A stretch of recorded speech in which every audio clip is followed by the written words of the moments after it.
So just one more time, you found my In the Name of Justice card in the visiting booth at the Franklin County Jail where you're at, and I was telling you, I too, yes, have been in prison. I wrote a book called From Privilege to Prison that I want you to get, and then you can, when you finish your next 3 months in Ross Correctional, you'll be able to come out and do a stay out plan, not just a get out plan.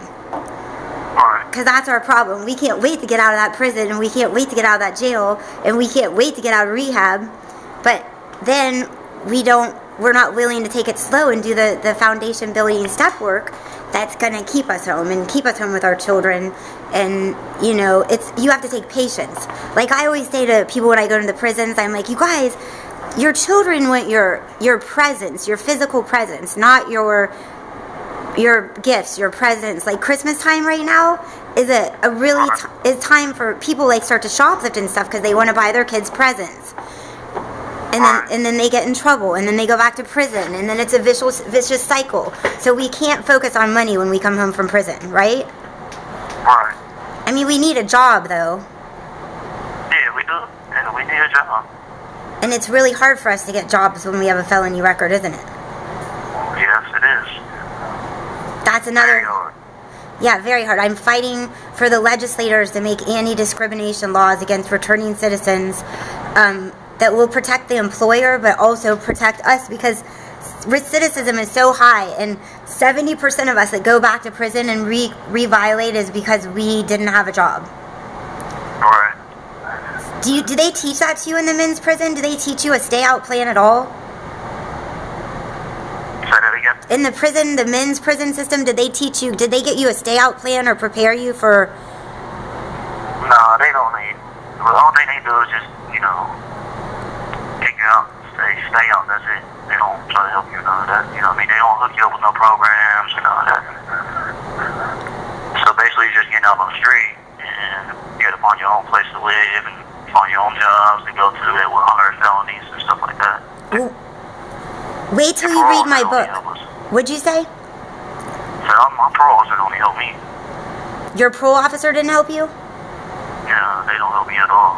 Oh, they should so help you. Well, I'm always calling those parole officers and probation officers, federal and state, and I'm trying to connect them, get them to read my book. That book is one big letter to you guys and all my friends in prison in the whole country to know how to get ready for a stay-out plan. I write clearly how awful it was when I was being released from prison. My stay-out plan 3 times fell apart. No halfway houses would take me because they said I was too lucky. Which still, my family didn't want me to come home and stay with them when I got out of prison. I mean, they didn't know how much I changed. They wanted me to... It was going to take them a long time to trust me again. But the prison saw me as privileged. So, it was awful. I had nowhere to stay. I almost had to go to the homeless shelter. But I did finally get my mom to take me in. And I worked my way up to a job. So, anyways, when you come home, will you find me? Or right before your release, will you try to...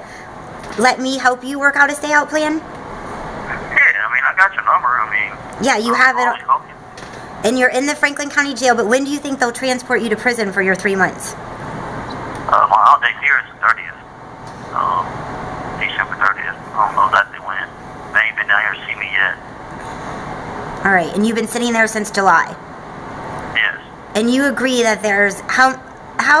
what percentage in there do you think are sick heroin addicts that are coming in and out of that jail? A whole lot. I see it every day since I've been here. Like new people just coming in sick? Yeah. Coming off of heroin, pills, alcohol.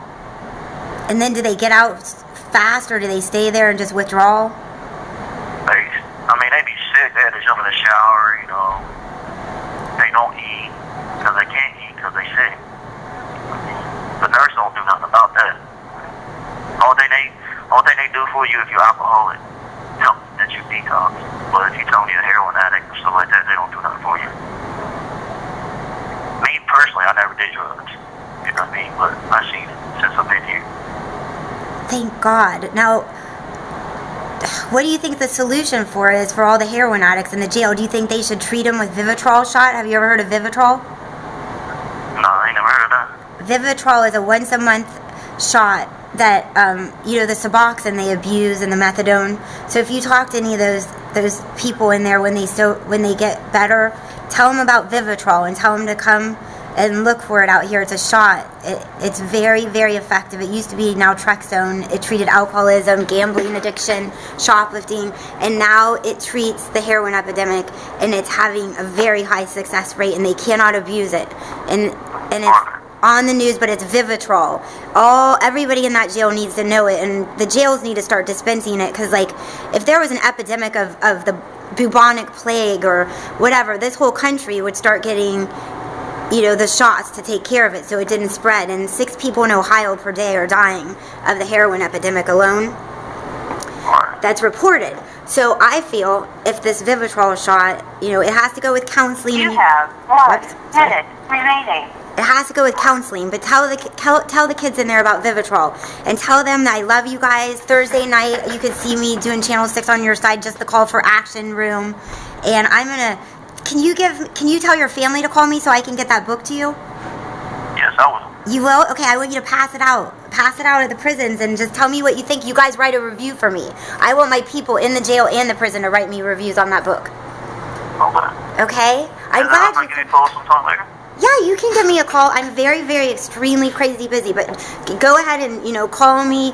Just don't make it like all day long, because my messages get filled up from the jail and I can't get my other messages. If you really need me, tell your parents that you're trying to call me, okay? And then tell them what time you're going to call me back.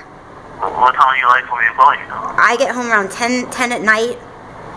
I work from really early till late at night. I'm always in meetings. I go to court. I go to legislators. I do a lot of advocating. I'm doing this Christmas for the children of the incarcerated. Thank you for using Global Telling.